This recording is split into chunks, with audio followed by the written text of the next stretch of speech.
E hoje vamos falar da vida e dos legados espirituais e sociais deixados por Dom Emanuel Gomes de Oliveira, um religioso que fez muito pelo país, especialmente por Goiás, durante seu episcopado, seja na dimensão educacional como também na eclesiástica. Dom Emanuel foi um bispo muito respeitado e lembrado até hoje. Nós lembramos dele até hoje. E o Tarek Cardoso conta mais pra gente sobre esse legado tão bonito. Dom Emanuel Gomes de Oliveira nasceu em Benevente, atual Anchieta, no estado do Espírito Santo, em 9 de janeiro de 1874. Filho de José Gomes de Oliveira e Maria Matos de Oliveira, este casal deu à igreja 2 filhos sacerdotes e que foram sagrados bispos.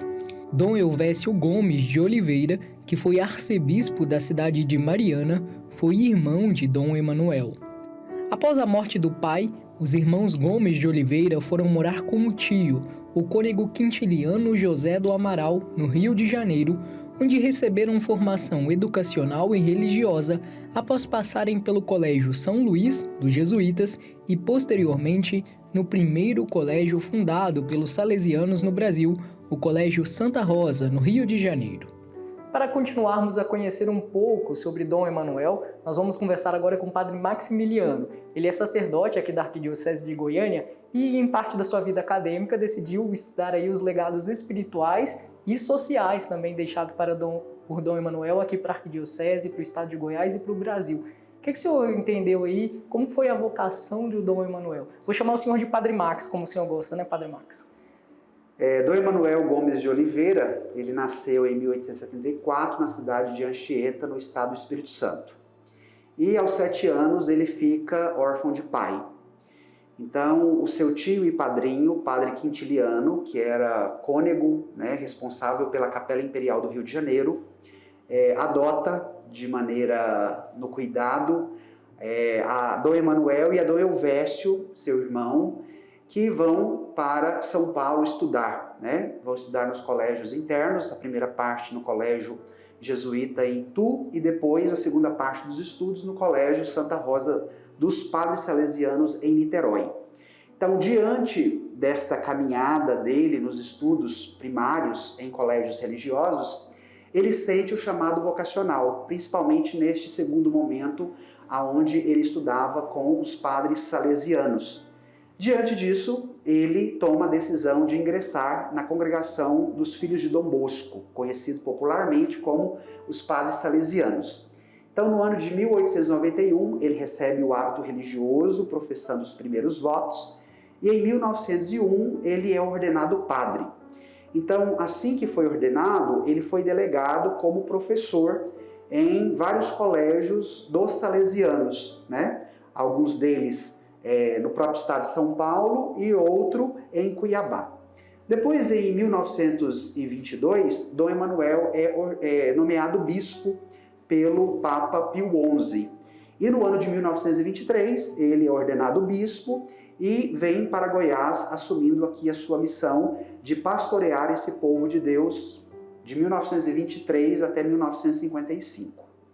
E dentre os grandes legados dele, ele deixou aí marcas, Foi um visionário também, porque ele era bispo da Diocese de Goiás. Mas já foi entendendo em algumas transições que Goiânia ia se consolidar como influência aqui por estado, porque ele deixou grandes obras por aqui, Sim, Dom Emanuel pega um período histórico de grande desenvolvimento para o estado de Goiás, que na história ficou conhecida como Marcha para o Oeste.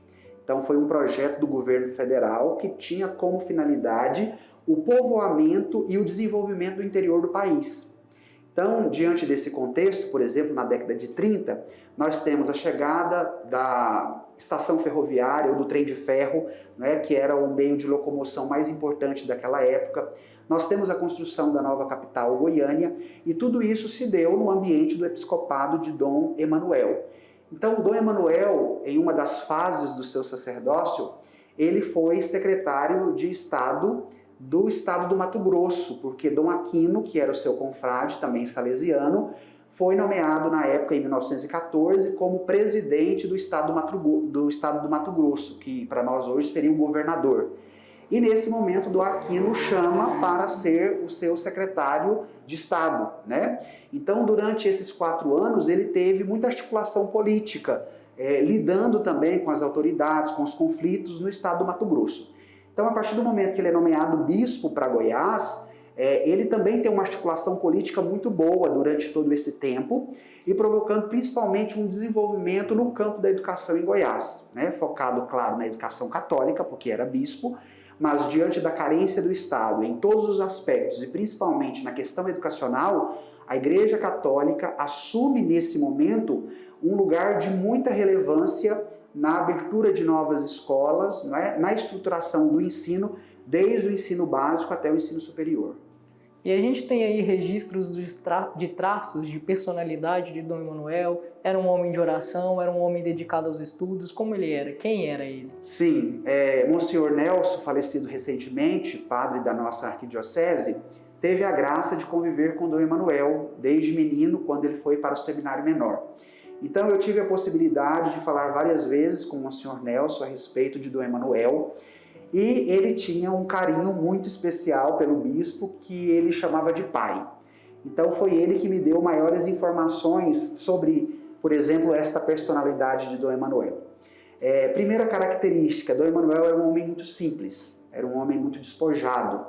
E ao mesmo tempo que tinha uma envergadura intelectual e até mesmo política, era um homem muito simples. Depois, era um homem de muita oração, dizia Monsenhor Nelson, né? Nesta perspectiva do governo episcopal, do cuidado pastoral para com a Diocese de Goiás, que era uma diocese muito grande a nível geograficamente falando.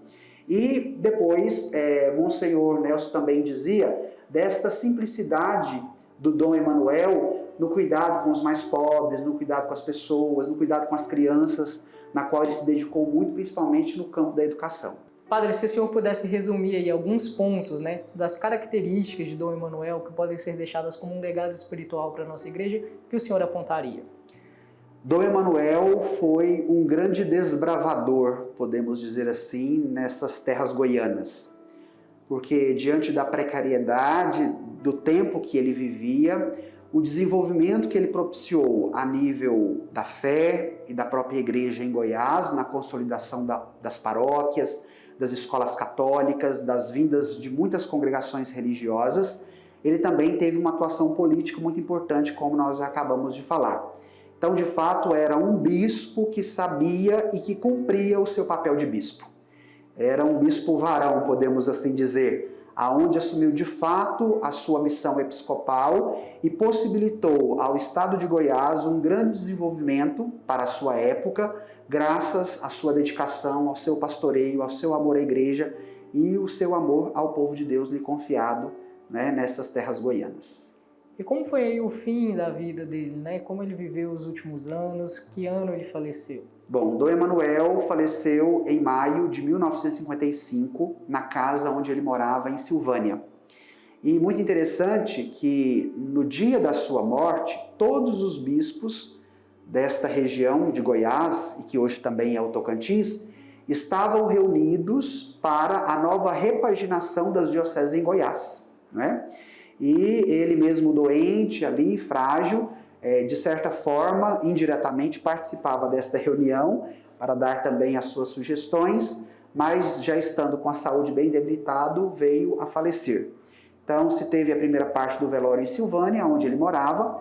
Depois trouxeram o corpo para a Igreja Dom Bosco, que é dos salesianos até hoje, onde teve parte do seu velório, e depois ele foi enterrada na igreja que estava em construção, que hoje é a nossa Catedral Metropolitana de Goiânia. Padre, então muito obrigado, né, pelos esclarecimentos sobre a vida do Dom Emanuel, que deixou para nós um grande legado espiritual. E bom, fica o convite aí também para vocês que nos acompanham para conhecer um pouco mais sobre esta história e o legado do grande Dom Emanuel Gomes de Oliveira.